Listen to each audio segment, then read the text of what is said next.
जय श्री राम। मित्रों, ज्योतिष के 2 मिनट के कोर्स में स्वागत है। आज हम बात करेंगे दशाफल के बारे में। दशाफल में सबसे पहले हम बात करेंगे विश्वोत्तरी महादशा की। विश्वोत्तरी महादशा बहुत ही इंपॉर्टेंट रोल अदा करती है ज्योतिष में।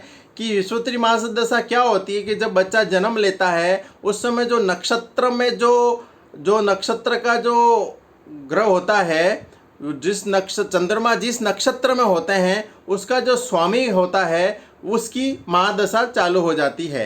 जैसे एक एग्जाम्पल के माध्यम से बताता हूँ आपको कि अश्विनी नक्षत्र है, यदि चंद्रमा अश्विनी नक्षत्र में हुआ तो अश्विनी का स्वामी होता है केतु ग्रह। तो सबसे पहले बच्चे की केतु की महादशा आएगी। जिस महादशा में जिस ग्रह की महादशा आती है वैसा वैसा वो परिणाम देता है। एक लिस्ट के माध्यम से हम समझेंगे कि सबसे पहले केतु की महादशा आती है, फिर अगर भरणी है तो शुक्र की महादशा आती है। तो अश्विनी, मगा, मूल ये 3 नक्षत्र जो होते हैं वो केतु के नक्षत्र में आते हैं। तो चंद्रमा जिस नक्षत्र में होता है उसका स्वामी ग्रह जो स्वामी है उसकी महादशा आती है। वो फिक्स सीक्वेंस है, नक्षत्र की फिक्स सीक्वेंस है और ग्रह की फिक्स सीक्वेंस है। तो उसी क्रम के हिसाब से महादशा आती है। तो 7 वर्ष की महादशा होती है केतु की।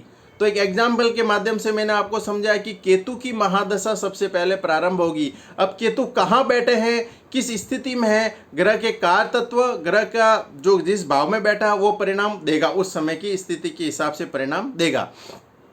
तो विश्वोत्तरी महादशा, फिर सूक्ष्म महादशा, अंतरदशा, प्रत्यांतर दशा, सूक्ष्म दशा और प्राण दशा, ये सीक्वेंस फिक्स रहता है कि केतु शुक्र सूर्य, तो केतु शुक्र सूर्य ही अंतरदशा, प्रत्यांतर दशा और सूक्ष्म दशा और प्राण दशा में आते हैं। जय श्री राम।